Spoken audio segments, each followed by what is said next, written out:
All right, and we're live. What a week. Let's dive into it. Good afternoon, everyone. It is Friday, October 22nd, 2021. Today, we'll break down everything that came out of Apple's big Unleashed event because this is the iMore show. Joining me, as always, is iMore contributor Karen Freeman. Hey, Karen. Hello. And joining us today as our special guest is iMore writer Christine Romero Chan. Hey, Christine. Hey. So, quiet week. Nothing happened. Good show, everybody.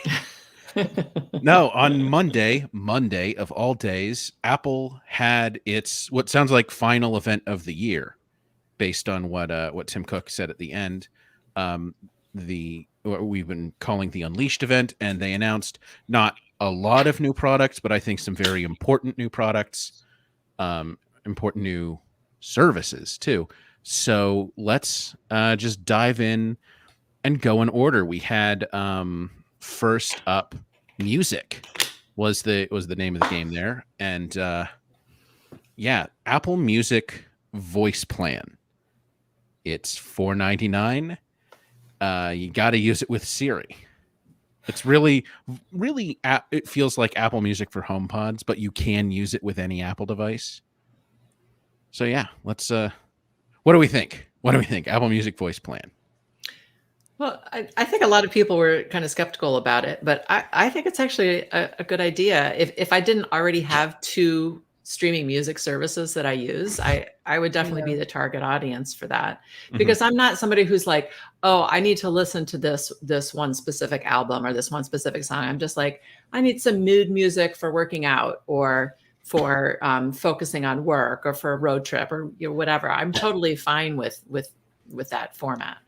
And it's great that you bring that up, Karen, because one of the sort of updates that they are launching, I think today with music, are these mood specific playlists, like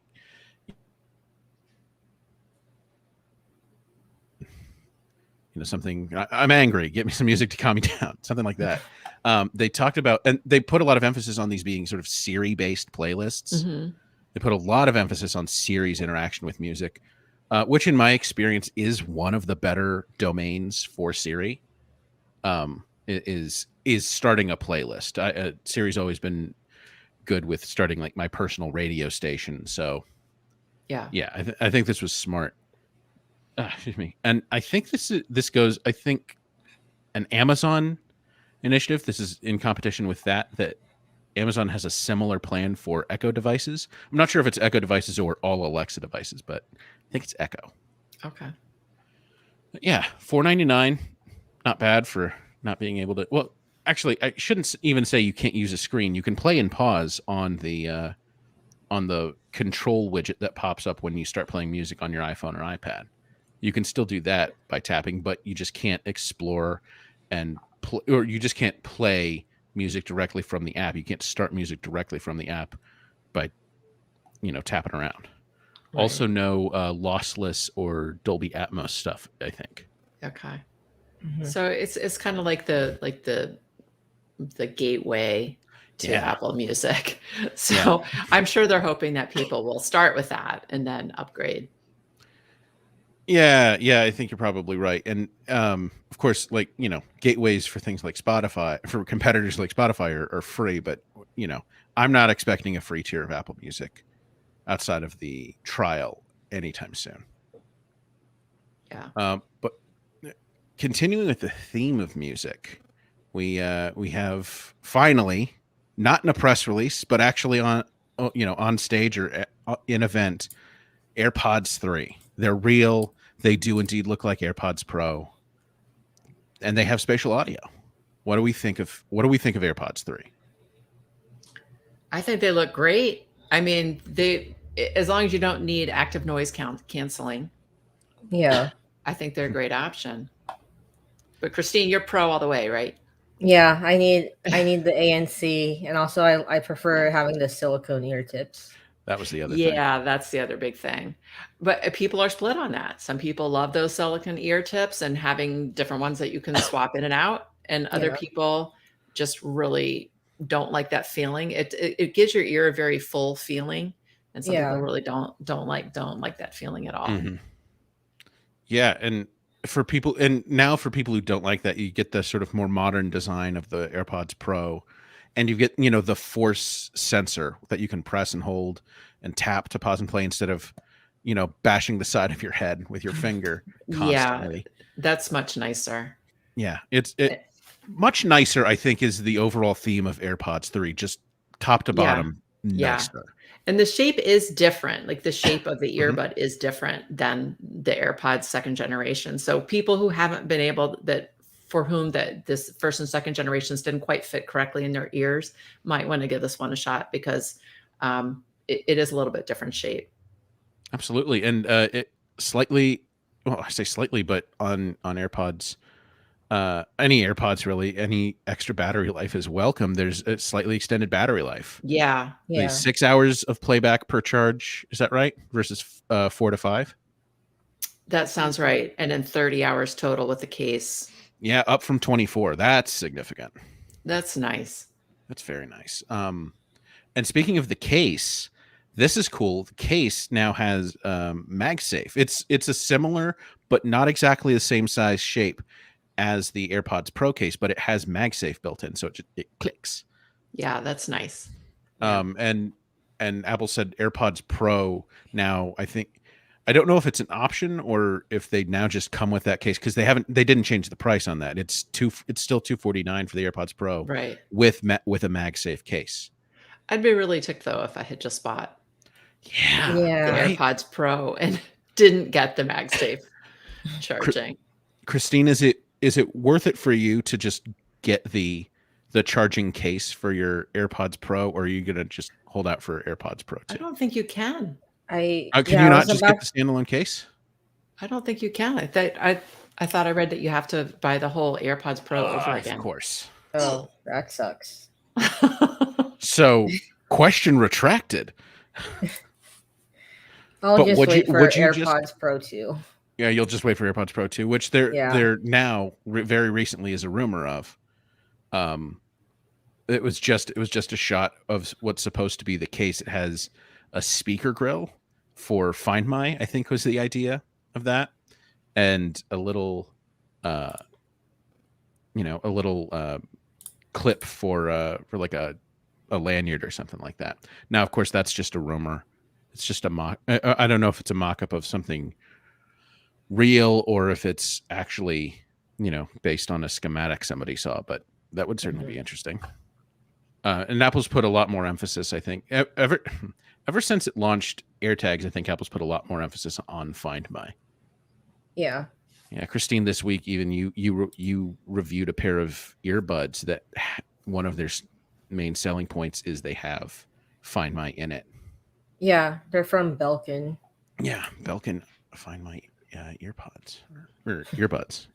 Yeah. All right, so AirPods 3. I know Luke, our writer Luke, is getting a pair of them, so he'll be doing the review for those. I'm excited to see what he thinks. And those go on sale, like actually on sale on Tuesday. They're actually up for pre-order now. Everything that Apple announced that could be pre-ordered, except for the next thing we're going to talk about, the HomePods, was up for pre-order on Monday. There wasn't any lead time. There's no pre-orders Friday. We didn't have to make sure we were up at 8 o'clock or 5 o'clock, Christine, to order anything today. Which was both terrifying and wonderful. Terrifying in that everyone was rushing to get, I think, some new Mac hardware. And then so AirPods 3 they announced, but then also new colors for HomePod Mini. No new HomePod Mini hardware, but colors. So Karen, what do we think of the new colors for HomePod? Well, usually when Apple comes out with new colors of something, I'm mad if I've just bought it. And I literally just bought a HomePod Mini a couple of weeks ago, but I got white and I think I would still buy white. So I'm not that crazy about the colors. The only one I like is the blue, and it doesn't really go in my kitchen, which is where I have my HomePod Mini anyway. It's a white kitchen, so the white HomePod goes perfectly. And the orange and the yellow are no, they're just a big no for me. I should get a bunch of yellow ones and just put them all around here. Yeah. Well, for you, the yellow would go perfectly in your space, but Yeah. in my space, there's no place in my house where yellow would go. Christine, do you have similar feelings to Karen on these colors, or are you more Yeah, positive? pretty much. I'm never really liked yellow, like in general. Mm. And but I think the orange is okay, but doesn't fit in my home. I think the blue is probably the best of the new colors. Yeah. Yeah. Yeah. I feel like the orange and the yellow and the orange in particular are so seasonal. Like, Yeah. sure, in October or just fun, you could put a little, like, make it look like a jack-o'-lantern, dress it up, Yeah. but the rest of the year, I don't know. It's kind Apple of odd choices, I think, for colors. Yeah. Apple should get into the market. You know, there's a Libertone is a company that makes speakers and headphones and stuff. And one of the things that at least you used to be able to do with their speakers, I don't know if you can do this anymore. They had these cylindrical speakers that you could unzip the cloth cover from, and Mm. you could buy different covers and you can put on it. Apple should do this. It'd be almost an evolution of the iPod sock. That's what I Yeah. was thinking. And you should do that. And like you said, you know, make it look like a jack-o'-lantern in the Yeah. fall. Maybe Like people, yeah, maybe set it up for some kind of fall mode where the LCD on the top kind of like, you know, cycles through like oranges and reds and stuff to make it look kind of like a fire. Maybe it can play crackling fire sounds too. yeah, Get there's that all kinds of fun playlist. stuff that Apple could do with that Yeah. if they chose. But I just feel like if you're gonna, you're committing to a color, the orange and yellow seem like kind of an odd choice. I don't know a lot of people that decorate in orange and yellow that much. Yeah. Well, Yeah. except for you, Joe. Yeah. Yellow. You've got the next yellow going generation. on. Next generation of HomePods, whatever form they take, unless they're that sound bar. The sound bar should probably be black or something like that. Yeah. But if you know, HomePod Mini, if they do like another big HomePod, changeable cloth exteriors would Yeah. not go amiss. And Yeah. so I could just, you know, if you like the blue, you can just buy the blue cloth and put it over your existing HomePod. Yeah. I feel like the Apple would be opening up a whole other category of products to sell. We keep giving them ideas I know. and they keep not using them. But yeah, I personally, I like them. I think I'm a little, I think I like them, all the colors a little better than either of you do. I especially like the blue. Interesting though, these new colors, it's yellow, orange, and blue are the new ones. Yeah. They're not available right now, which Apple didn't announce any sort of availability for them, I don't think, but they're not, you can't get them right now. You have to hit a button that says notify me. I think it said November, right? Or Well, I mean, it's probably November at this November. point, right? It's probably not next week. But white and black are still, or is it black or space gray? I can't remember their terminology. Space for HomePod. gray, I think. Okay, white and space gray are still available to purchase. Yeah. And So- I have to think Apple's going to come out with new colors like once or twice a year. Maybe Also, we'll get color like more like greens and maybe Pink. like a pink or a purple. I know. Spring colors. Just wait for Yeah. that pink The- in the spring. Yeah, we could be looking at sort of an Apple Watch Band refresh situation where they come out where they with like match. seasonal Yeah. HomePod colors. Which, you know, the HomePod Mini is a great product for that because it's so relatively cheap compared to the rest of Apple's product lineup. Yeah. Yeah. It is kind of fun to think about having it in a bunch of different colors. You know, it could Mm-hmm. make for a nice display in the store, of course, but also, you know, you could get a couple different colors for your home depending on what your decor is. Yeah, It'd be kind of fun. Yeah, like nice spring colors. I think that's a good idea. I wouldn't be surprised if they do that. Some pastels, maybe Hmm. just in time for Easter and other spring celebrations. All right. Before we continue on, Karen, why don't you talk to us about one of our sponsors for this? Yes. I'll start with setup today. Getting things done is a challenge that everyone struggles with. One way to tackle it is to make sure you have the right tools. And for your computer, that means the right apps. The problem is not all apps do what they promise, and the drawn out search for the right solution makes it harder to get the job done. That's why there's SetApp. SetApp is on a mission to help users get more done. With SetApp, there's no more worrying about having to search for apps to solve a problem.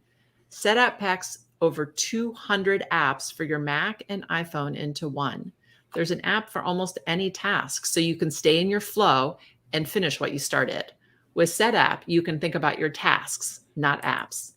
A dedicated curation team only selects the highest quality apps. New apps are added to SetApp regularly. Updates are free, and all of the apps are full-featured Pro versions. It's also a great value. Instead of paying thousands of dollars for separate licenses, there's just one flat monthly fee. Head over to setapp.com to try SetApp free for a week. If you like SetApp, pay just $9.99 per month as long as it's useful to you. And trust us, it will be. That's setapp.com. All right. Thank you, Karen. Mm-hmm. So, obviously, they front loaded the music stuff at the beginning of the event. Apple Music Voice, AirPods, HomePod.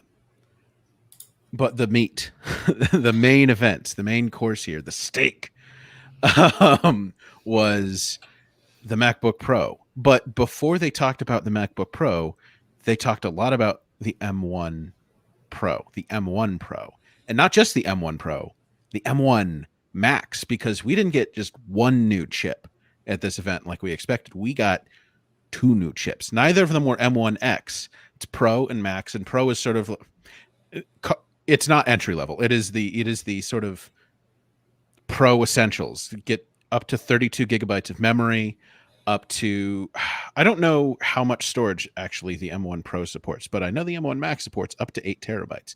I mean, it's truly a replacement for, I think, the i7 and i9 chips that have been in the higher end MacBook Pros for a while now. Mm-hmm. These are some serious, this is some serious hardware, and Apple spent a lot of time talking about it. Billions upon billions upon billions of transistors. And like I said, up to 64 gigabytes of that unified memory. I think the graphics cores between these two chips come in like 16, 24, and 32 core flavors. They're monsters. They're absolute performance monsters. And going into the MacBook Pros a little bit, what's really impressive to me is that everything that you can get on the 16-inch Pro, with the exception of, I think, this high-powered mode that was talked about in the later part of this week, you can get on the 14-inch Pro. All of the hardware can go in either machine. Which is nice. Yeah, this is a big finally. Christine, you've talked a lot about how one of the things you appreciate this year about the iPhone 13 Pro and Pro Max are that they are basically the same phone with just different screen size and battery sizes. Yeah. And now that's finally true for the MacBook Pro line. I don't think it's ever been true before for the MacBook Pro, because the 13-inch high-end Pro never had the discrete GPU option, which the M1 Pro and Max essentially, obviate the need for, because they're very powerful.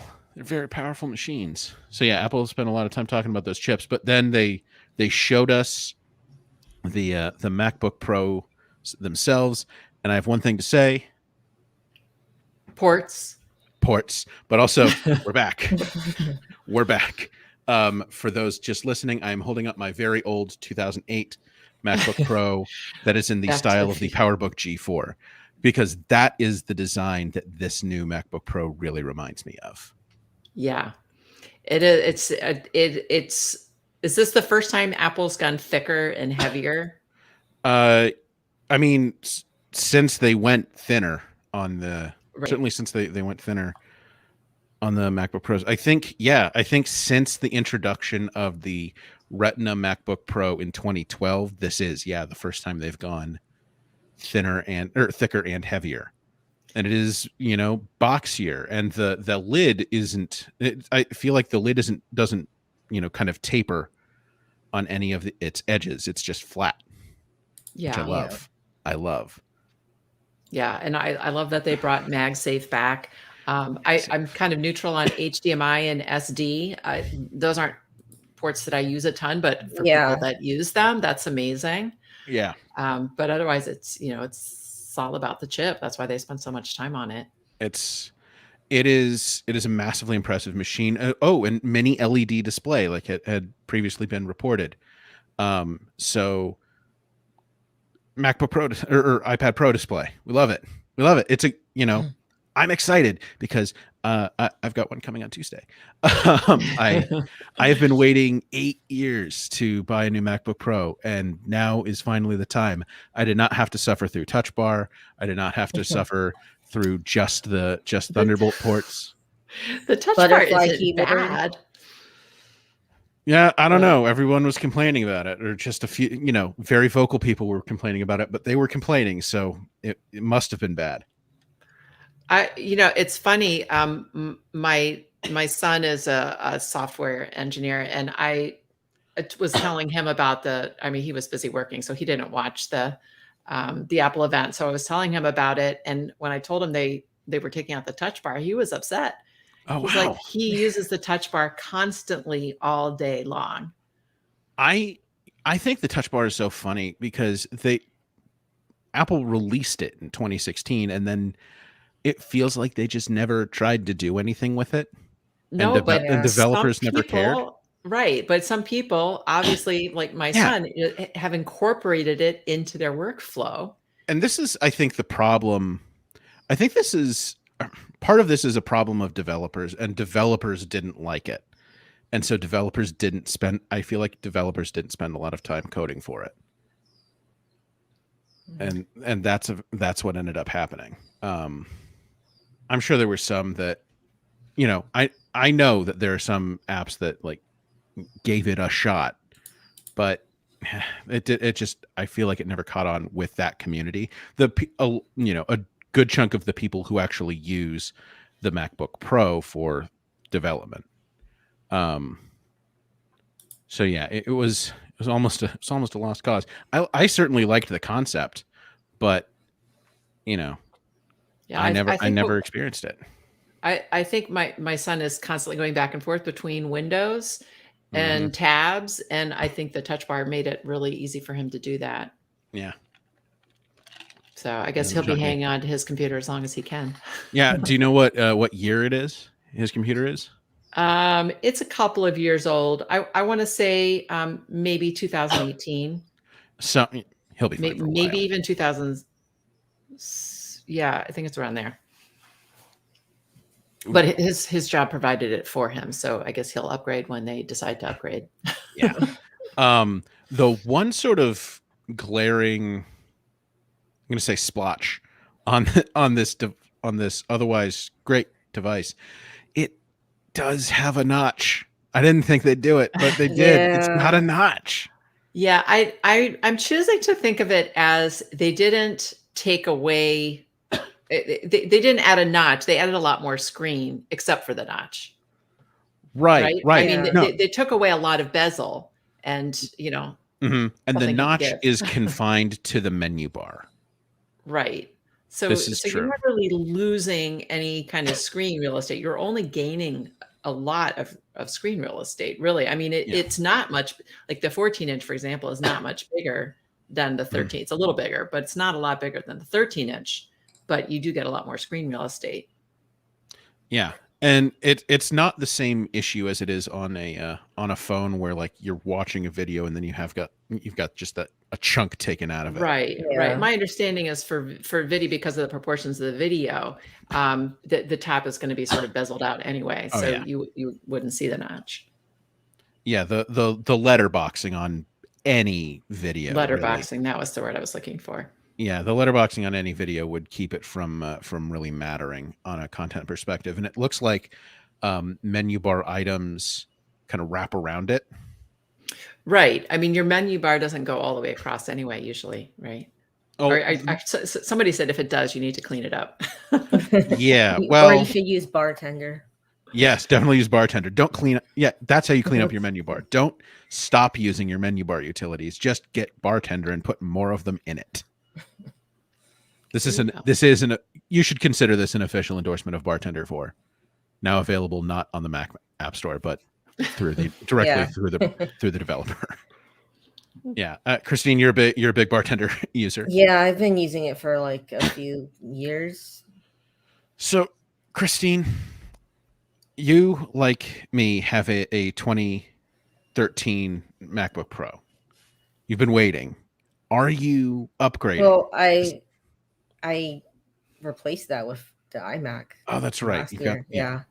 But is that something you're thinking of doing? Are you thinking of going back to a MacBook now that the new Pros are out? I don't know about replacing my iMac because I like the, big screen, but I want something that's more powerful than my MacBook Air for like when I need to go out. Something with an actual M1 chip in it. Yes. Yeah. Finally get a modern Mac. Yeah. Yeah. Karen, I feel like, are you more of a MacBook Pro or a MacBook Air person? What do you say? So my last, I've never had a MacBook Air. I've had only MacBook Pros as far back as I can remember. And mine's 2018. So because it is my only computer, I do want to replace it somewhat soon. So I'm really torn about what direction to go. I feel like the MacBook Pros that they announced last week or this week rather, are really more computer than I need. But I do need to be able to have multiple tabs open without my computer freezing up. Like this one does. If I have like a dozen tabs open, the fan starts going and I get the beach ball and like, I need it to just work without, getting the spinning beach ball of death. So I don't know. Spinning beach ball of death is bad. That's true. Yeah. Karen, I got to tell you, I'm with you. I'm really excited to see MagSafe back on these machines, and I think it bodes well for future portable Macs. So I guess specifically the MacBook Pro or they're going to bring MacBook Air. They're going to bring it to all the laptops eventually, I would assume. Yeah, the MacBook Air is rumored to be getting a big redesign in the spring, similar to this, complete with a notch.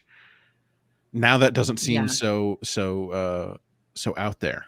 Yeah, I don't care about the notch, honestly. I just aesthetically, would I rather not have it? Sure, but I know it's a non-issue.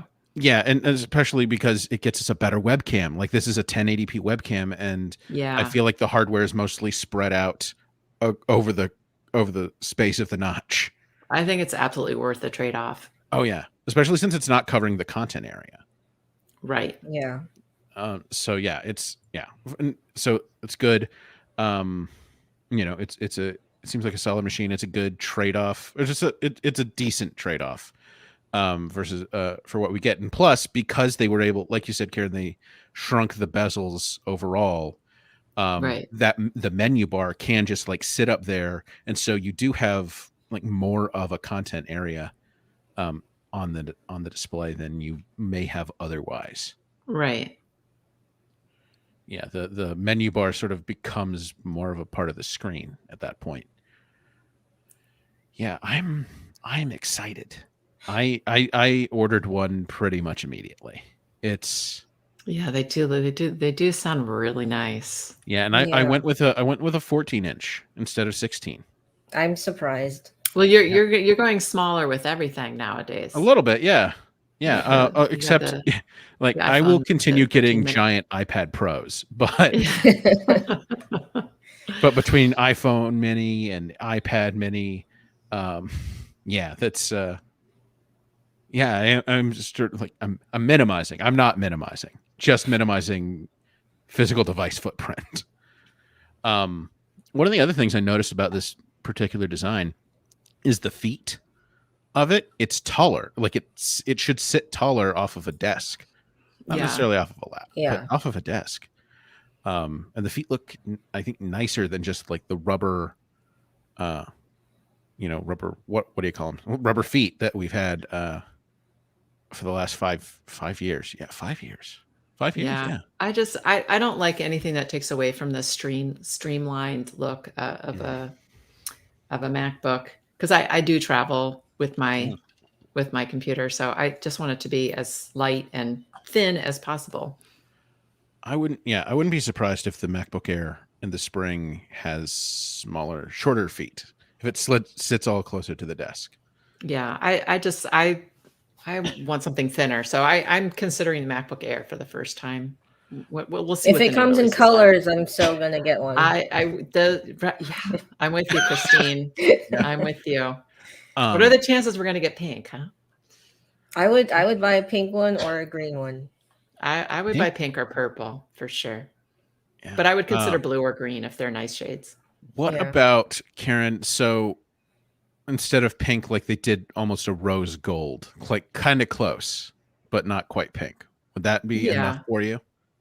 Yeah, I would do rose gold, but like a straight up pink would be even better. Apple, if you're listening, go straight up pink.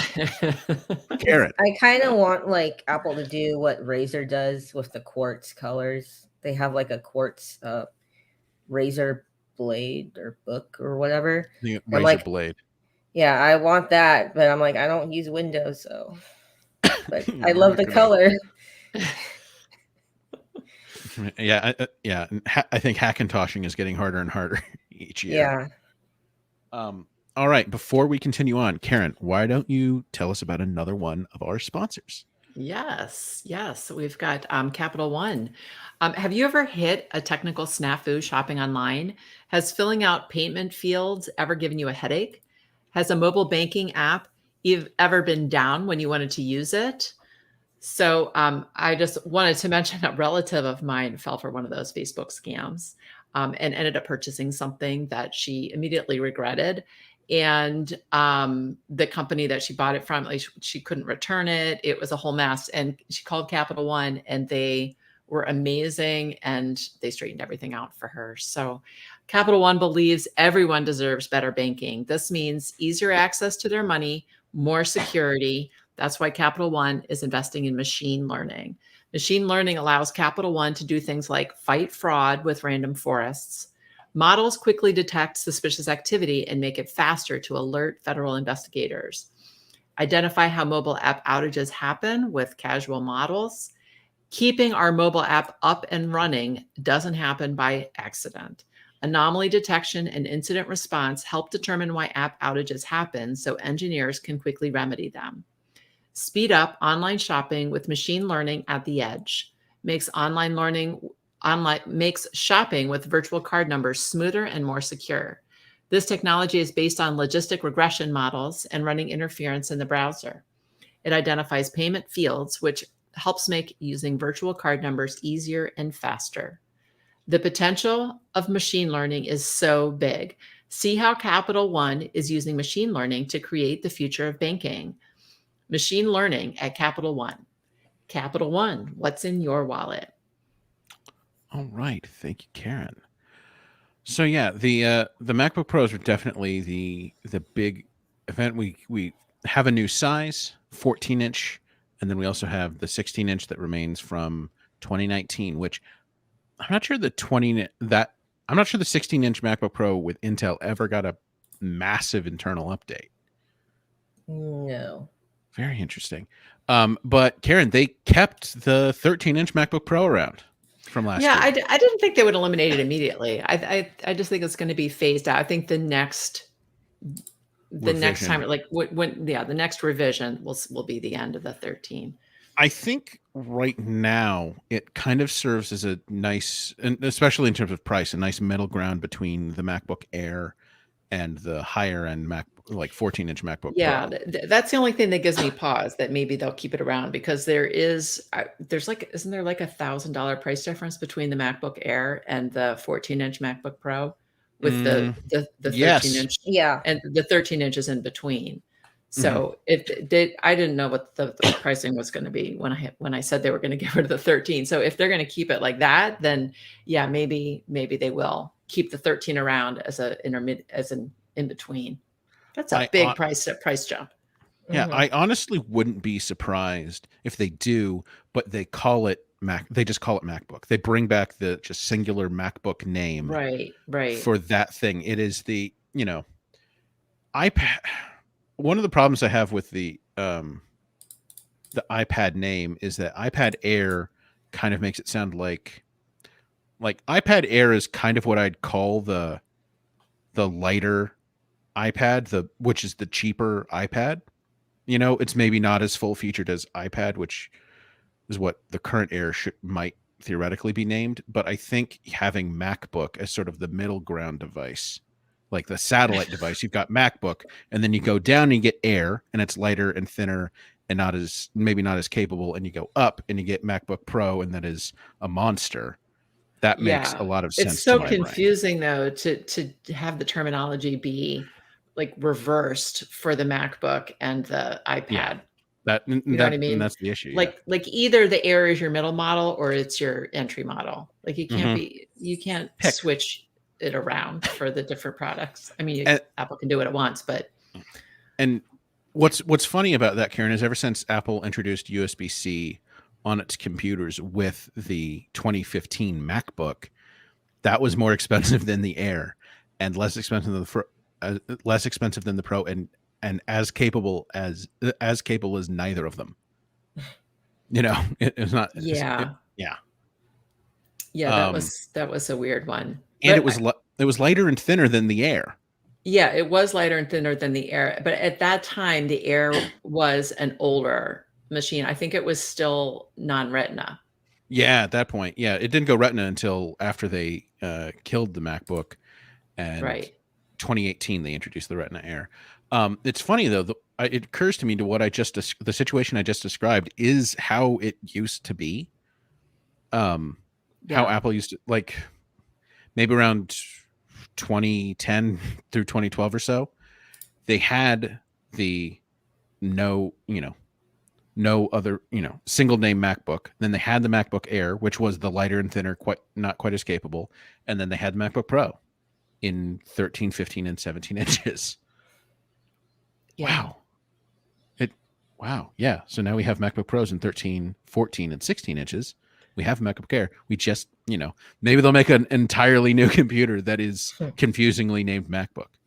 Yeah, I feel like the new MacBook Pros that they just introduced this week are like the real MacBook Pros. Like these machines are aimed at professional creators, photographers, videographers, YouTubers, creators, filmmakers.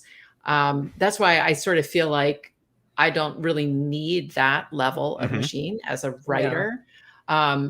So I'm thinking, depending on what they introduce next year, I might either go for the Air, or if they keep that, I'm starting to think they might, I think I'm coming around on this. I think they might keep that 13-inch MacBook Pro, which is sort of like the medium Pro, like me. An Office Pro. An Office Pro. Right.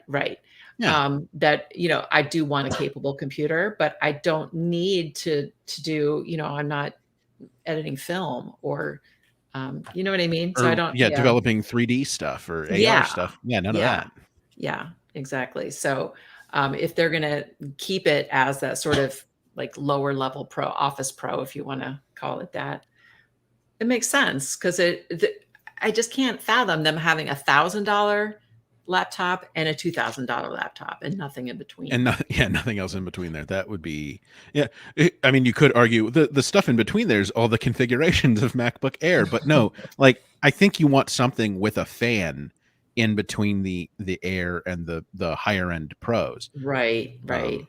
Yeah, I think that's what you really want. But yeah, I think, I keep thinking about what the Air might be next year, and it strikes me as probably it'll probably be a perfect writing computer, Karen. A perfect writing Mac. Yeah. We'll see when it gets here, but those would probably be the two things I would be choosing between. Yeah. I think so. What do we think of the event overall? It was, nice. They kept it tight. 50 minutes. These events are just beautiful. I read somewhere on our site, someone was, I think in Brian's article about sort of an editorial about the event, that he hopes that they continue doing these packaged events even after, if there is an ever after pandemic time, that we just keep doing it because they're so much more enjoyable to watch. I agree. Than somebody coming up on stage and, kind of seeing them from a distance. I think these are so much more of like something fun to watch. Yeah. They do a good job presenting them. They weren't out in the desert for this event. They were mostly outside and inside Apple Park. Yeah. Yeah. It feels like, like a Hollywood production kind of thing. Yeah. And they could still incorporate hands-on and in-person things in the future, but still keep this kind of slick event for those of us at home. Yeah. Christine, what were your thoughts on the event overall? I like these virtual events. There's less cringy moments. Oh man, and that's the truth. Yeah, but I do miss like seeing all the hands-on stuff afterwards. But I mean, if they can find a way to incorporate that with virtual events. I'll tell you what. I've been thinking about this. This struck me. One of the things that Apple used to get, in sort of like the enthusiast community, one of the things that Apple used to get a little made fun of for is they'd use use some of the stage time, especially like during WWDC, to show off like a game or some kind of, usually game or some other kind of intensive app from a developer, and would take up like 15-20 minutes of the presentation. Mm-hmm. Yeah. And now I think, and now they were very cringy. But I think now this thing that they've done in their past several events, where they have like a little interstitial, maybe 5-minute interstitial, that has a bunch of different developers talking about this is how this new hardware, this new API, or this new policy or whatever helps us build better apps, and this is what this stuff enables now. And I really prefer that, because you're not getting a cringy demo that something might go wrong on. There, it's fun. I think we'll see a mix of these events in the future. Like, I think iPhone events, once Apple can, I think iPhone events will go back to being in person, and you'll have all that day of hands-on coverage. And I'm not just saying this because I'm hoping to one day go to Apple Park.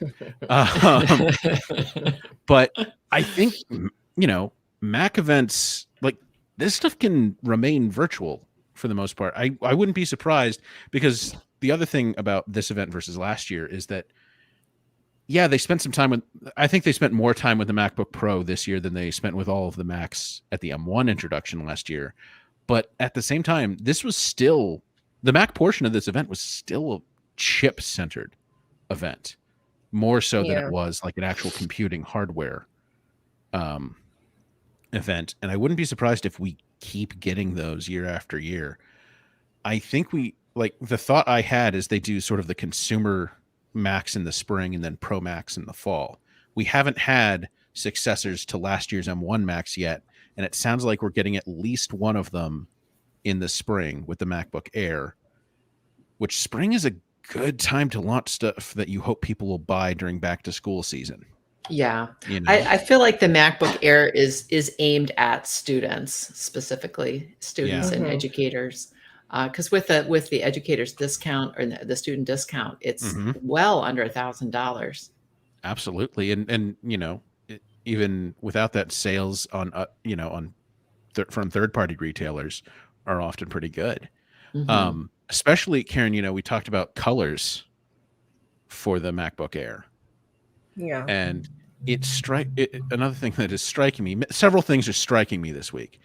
And one of them is that Apple seems to be reaching back a little bit and pulling things out of their past that really worked for them as sort of brand identity. Like MagSafe is back on the MacBook Pro. I've told the story of how MagSafe basically paid for itself on the first day I had it with my very first MacBook Pro, when my roommate stepped on it and my computer did not go flying across the room. Yes. And so putting colors on consumer level notebooks like the MacBook Air. I mean, think of how many programs in the early 2000s had the clamshell, colorful iBooks in like college dorms. Yeah. And that sort of thing. Yeah, I could totally see that. Yeah, I think it almost feels like we're entering what we might call a modern retro era for Apple design that I really like. I like the new design of the MacBook Pro better than I ever liked the 4-port Pro that was the norm for the last 5 years.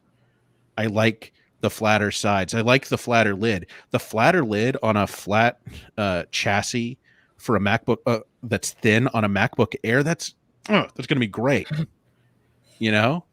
I think it's because they got rid of Johnny Ive left. You attribute this to Johnny Ive leaving? Yes. Yeah, we got a good question in the comments from Stephen Perry. Do you think the previous trajectory of removing ports, making it thinner, lighter, et cetera, was a Johnny Ive legacy, and now they can move function back over form? Interesting thought. So, Christine, you obviously have some thoughts on this. I mean, you think yes? I think so. Yeah. I mean, like the iPhones are like they're heavier, or the iPhone Pros are heavier and have the thicker. Thicker and the big old camera bump, but it's like so much more functional and the battery life. Mm-hmm. It's like that's absolutely true. Yeah, I think it does seem like we're going that way. Yeah. I hope it doesn't go too far that way, though. I mean, I do like to carry around a lighter. Yeah, I do. Technology. I say it reminds me of the design of the 2008 G4 style MacBook Pro, but I don't need a what is it, a PCI Express slot in it. That sort of oblong slot that used to be in the MacBook Pro. I don't need a DVD drive back or anything like that. Let's not go too far here. Now, like thinking about the MacBook Air. I was kind of hoping they would bring back like this regular USB-A ports. Yeah, that is one thing we didn't get back, and I don't think we will ever again. I'm actually kind of okay leaving it behind, although I do have a security key I'm going to need to use with a hub at first. That's unfortunate, but it happens. I'll get a USB-C security key sooner rather than later. But yeah, we didn't get that back. Thinking about the MacBook Air, I don't think we'll get like a bunch of these ports back because I feel like I'm not sure the MacBook Air ever had HDMI, but it did have an SD card slot. And I do think MacBook Air might get an SD card slot back. I don't think so. I think it's going to stay light and thin. The primary audience is students, and students don't use so much of that stuff. I guess that's true. They're all cloud services all the time. Google Docs. Students. Youths. That kind of stuff. Youths. So, all right. And then for the last time before we continue on, Karen, one more time. Yes. Tell us about a sponsor. Yes. Let's see which. Oh yeah, ExpressVPN. I know most of you are probably thinking, why don't you just use incognito mode? Because we've all had those things that we have to look up sometimes that we don't want everyone to know about. I may have had some medical things that maybe I don't want the internet to know about, because as soon as you start Googling something, you start getting all these targeted ads and all this nonsense. So why not just use that incognito mode? Let me tell you something. Incognito mode does not hide your activity. It doesn't matter what mode you use or how many times you clear your browsing history. Your internet service provider can still see every single website you visited. That's why even at home, you want to go online with ExpressVPN. It doesn't matter who your internet service provider is. ISPs in the US can legally sell your information to ad companies. ExpressVPN is an app that reroutes your internet connection through their secure servers so your ISP can't see the sites you visit. ExpressVPN also keeps all of your information secure by encrypting 100% of your data with the most powerful encryption available. Most of the time, you don't even realize you have ExpressVPN on. It runs seamlessly in the background and is so easy to use. All you have to do is tap one button and you're protected. ExpressVPN is available on all your devices, phones, computers, even your smart TV. So there's no excuse for you not to be using it. Protect your online activity today with the VPN rated #1 by CNET. Visit our exclusive link, expressvpn.com/iMore, and you can get 3 extra months free on a 1-year package. That's expressvpn.com/iMore. expressvpn.com/iMore to learn more. All right. So it does sound like this was the last event of the year for Apple. So there won't be a third one in November springing a surprise on us or anything like that. Because, at the end, Tim Cook's like, thanks to everyone at Apple for their hard work over the year.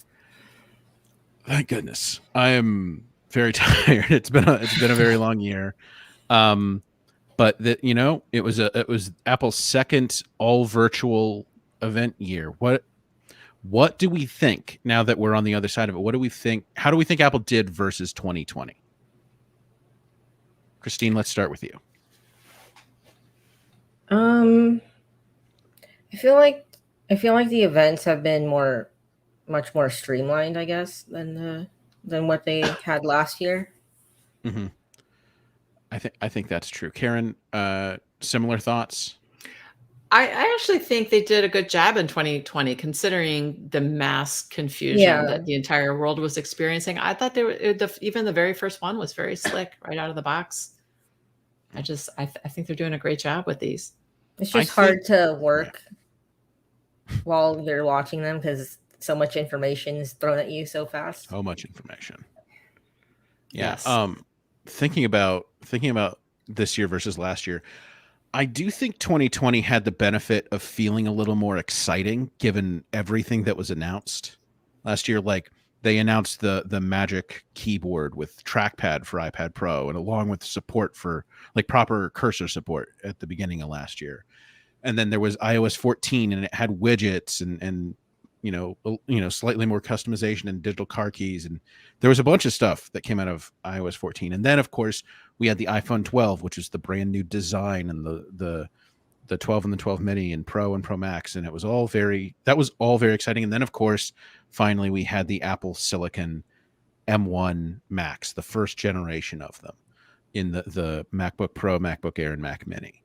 And so I think this year has felt a little more muted in terms of the actual things that have been announced, but I think the events themselves have been a little more streamlined. I think I agree with both of you. They felt a little more on top of it. But Karen, I think you're right. In 2020, they did a very good job, especially given the mass state of confusion and panic in the world. But it does feel like they really were able to plan better for it this time around. All right, let's talk as we wrap up. Let's talk a little bit about some rumors for next year. Now that all of the big announcements have been made for 2021, let's not waste any time and jump right into 2022. I think my personal favorite has to be, actually no, we'll stay in 2021 for a second, actually, because so this week saw the release of the sort of release candidates for iOS 15.1 and macOS Monterey. Those pieces of software actually launch fully to the public on Monday. Keep it locked to iMore for the macOS Monterey review on Monday as well. That'll be very exciting. But something has come out of the, I think it's the iOS 15.1, or some files, I believe, in this. No, it wasn't files this time. It was files for the Last Beats headphones. That's what I'm thinking. The Last Beats earbuds. This is something that 9to5Mac originally heard about the Beats Fit Pro wireless earbuds. These are reportedly launching not this coming Monday, but the Monday after on November 1st. So, Karen, tell us a little bit about the Beats Fit Pro. Yeah, well, first of all, the first thing I noticed is that they're supposed to come in some really cool colors, like purple. which I'm super excited about. But what's going to be, black, gray, purple, and white.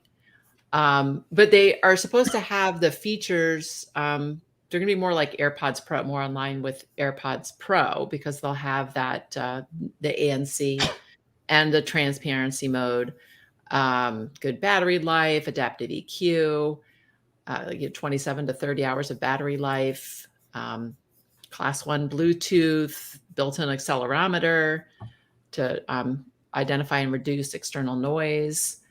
And they're also going to be Android friendly. So for people who either switch back and forth between iPhone and Android phone, or people who just have Android phones, it just seems like they'll be a nice option.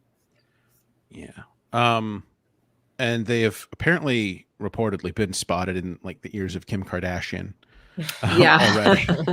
I guess embargo doesn't mean the same thing for people outside the tech world.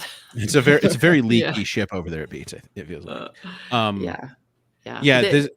Karen, I think you're right. They do sound more AirPods Pro like, so they'll probably be in the $250 area. Yeah. And Beats is the only, if you want to call it, third-party brand that does have that Apple's H1 chip, so for easy pairing. So you can go back and forth between your Apple devices. I mean, you can't do that with any other third-party headphones. Yeah. And I think that wasn't necessarily true with I can't remember what they were called anymore, but the Beats, they're like the Beats Sport Pro or whatever, the other truly wireless earbuds that they released this summer. I don't think those actually had the H1 or was it W1 chip? I don't think they had either of Apple's wireless chips, but they had their own, they sort of rolled their own solution for easy pairing on Apple devices.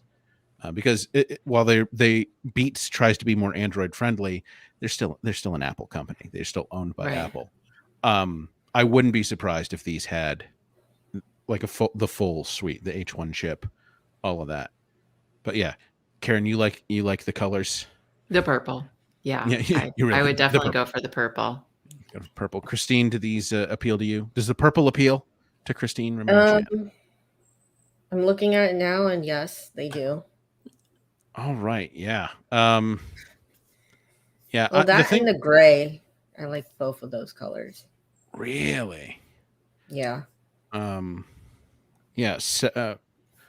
9 to 5 is reporting that with ANC or transparency mode on, these will get 6 hours, kind of like the new AirPods 3, which kind of tells me that we can expect at least 6 hours out of the AirPods Pro 2 when they eventually arrive. Or 7 hours with that stuff, or with 7 hours with adaptive EQ. Yeah, and the shape is interesting too. They're not shaped like AirPods. Well, they have the silicone tips like the AirPods Pro, but they have that little, I don't know how to describe it. The ear hooks. The ear hooks built in, so that it just gives them that little bit of extra grip in the ear, which I think is important for these little tiny wireless earbuds. Oh, yeah. So they might be a more comfortable option for some people. Yeah, those apparently should launch soon. That'll be cool. And I like to see the stuff that Beats comes out with, because Apple so far has refused to put any drop of color into AirPods. Like, it's white. It's only white. Come on, Apple, just liven up. Yeah. All right. Before we sign off for the day, I do want to take a moment and say, Christine, this will be your last time on the iMore show for a little while. Yeah. Yeah. It's been great to have you on this year. For those who don't know, Christine is getting ready to have a baby. So so she'll be off for a couple of months, starting at the end of next week, and we just want to say, Christine, it's been great to have you on over the course of this year. And we're really gonna miss you for those couple of months that you're gone. We're really gonna miss you. And maybe when she comes back, her little one can make a special guest appearance. Special guest spot. Say hello to our YouTube watchers. Yeah. The little one will be the third the third head in our talking head, and Christine will just be there in the background. It's going to be all about the baby.